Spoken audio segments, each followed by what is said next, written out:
Next up, we have Sleeping Beauty. I would probably like this movie a lot more if Aurora wasn't asleep for the majority of the film. While Disney's live-action reboot Maleficent tries to give Princess Aurora a little more dignity, the original version of the character from 1959's Sleeping Beauty is most definitely a dud. Despite her overprotective parents, Aurora still manages to do the one single thing she was expressly forbidden to do. Much like Snow White, Aurora never got the chance to display any intelligence in her movie, spending a significant portion of the runtime asleep and locked away in a tower.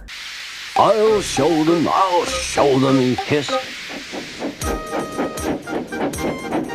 I don't see anything with Aurora. Gets a chance to So clearly, Aurora's tale is not the most empowering of the Disney princess bunch. Heck, even the fairy godmothers are enforcing gender normative stereotypes. Chance to do anything smart. Achoo, shoot.